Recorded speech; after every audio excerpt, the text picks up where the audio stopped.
Welcome back to Night Child Reviews, where starfish and coffee is always on the menu. Today we are launching an album showdown. In the battle of the beginning, we see Prince's stunning and polished debut album, For You, take on his next self-titled album, which saw the beginning of the hit machine that became the soundtrack to so many lives.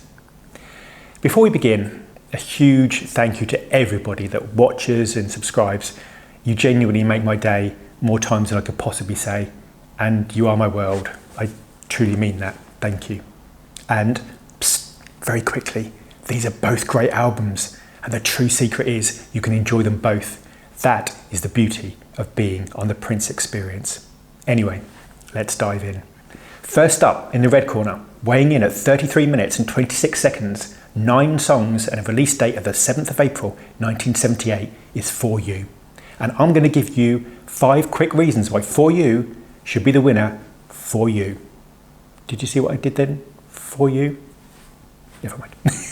Reason number 1, it was the introduction of Prince to the world. Still a teenager when it was released, Prince had signed a 3-album deal with Warner Brothers and made it clear from the start he was going to be no ordinary artist.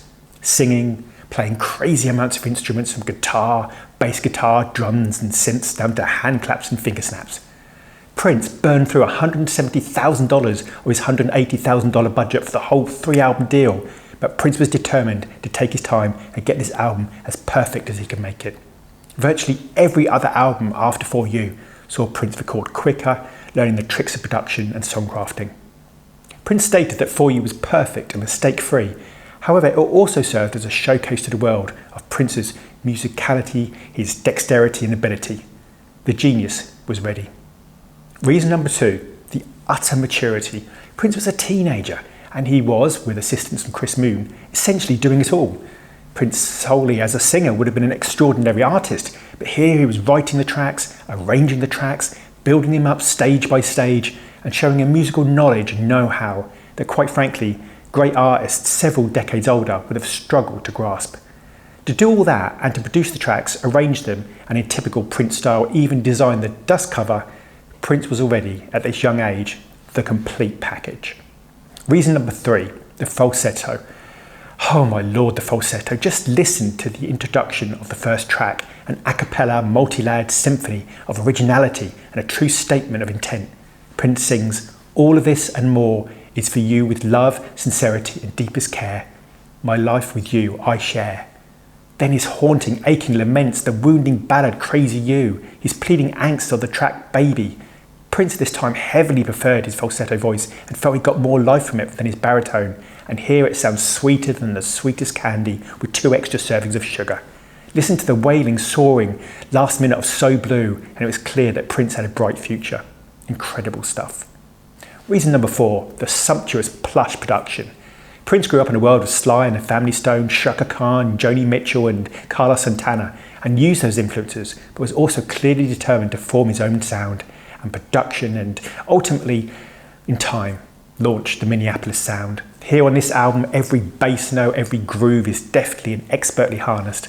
From the infectious groove of Soft and Wet, with its provocative opening line, "Hey lover, I got a sugar cane that I want to lose in you, baby can you stand the pain," through to his relentless addictive ride of Just As Long As We're Together.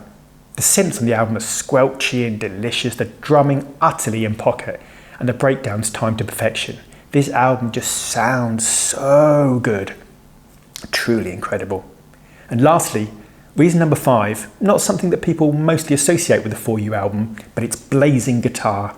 Now, we all know that Prince would go on to create some of the most iconic guitar moments in history. But here, in the final track, in a big departure from the rest of the album's tracks, he sneaks in a little sign of the blazing guitar hero he would become. For this track, he just lets it all go. The vocals are almost a little low in the mix, allowing the guitar to the fore, and it really propels and thrusts the song into a wild abandon that would later become a hallmark of Prince's live performances. It's a big nod to Prince's virtuosity and the range of his musical playbook. It was clear that one genre would not be close enough for this artist. As I've heard people say online when asked what genre is Prince, he is the genre. Turn around. In the blue corner, weighing in at 40 minutes 54 seconds, 9 songs and a release date of the 19th of October 1979, is the album simply called Prince. The water is definitely warm enough. Let's dive in. My first reason that this album is a winner is that it is the beginning of the hit machine that is Prince.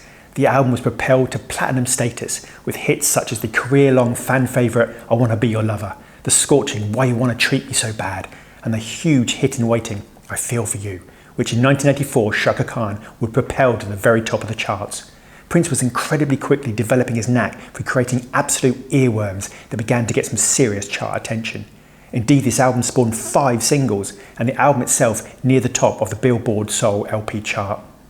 The lyrical honesty of I Wanna Be Your Lover, with its starkly vulnerable and yet wise verse, I ain't got no money, I ain't like those other guys you hang around, and it's kind of funny, but they always seem to let you down. Prince was honing his lyrical bombast, his irresistible hooks and his public personality.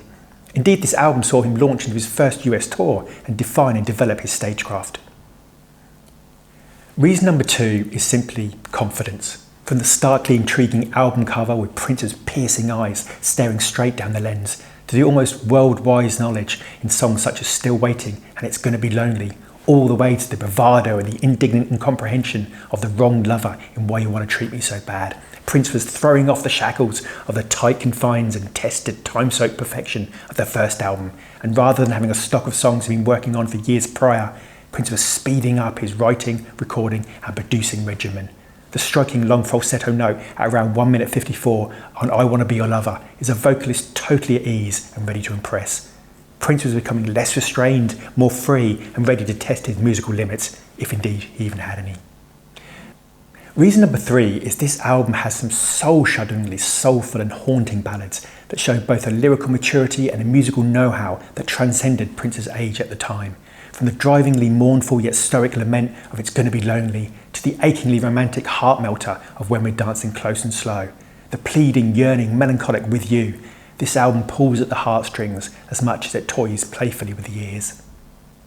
Reason number 4 is what I would term controversy, from the thrusting grind of the pheromone-fueled sexy dancer with its hypnotic and pounding pulse to the intimate suggestiveness of When We're Dancing Close and Slow. Prince ramps up the sexuality from the first album. However, perhaps easily most controversial is his track Bambi, in which Prince's character in the track pleads with a female lover who prefers women that he is the better option.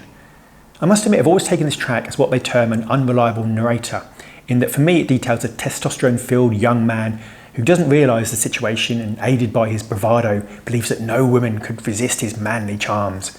It's a song that almost informs on the character, in the song we as the audience can see the likely futility of his desperate plea of Bambi, it's better with a man, but he cannot. Whatever your interpretation, it is certainly controversial and was a somewhat interesting choice to perform on The Ellen Show many years later in 2004. Last, but by no means least, is reason number 5, stunning bass grooves. This album truly has so much, and still after all these years, I'm utterly mesmerised by the underlying bass groove on Sexy Dancer. If you get the chance, check out the Sexy Dancer long version, clocking in at nearly 9 minutes and you were in for a treat. Prince would go on to create some incredible bass hooks throughout his career, and here is one that must be right up there. It's dirty, funky, impossible to resist, and thuds through your body like a pulsing earthquake of sound. I would use Prince's line in 3121 many years later to describe this track, warning, you can come if you want to, but you can never leave. Pure top-tier funk on a stick with an extra slice of funk. So there it is. It's now you who decides. Are you a red corner For You falsetto follower or a blue corner Prince pop perfection lover? Let me know in the comments which album grabs your attention the most. You decide. Thank you.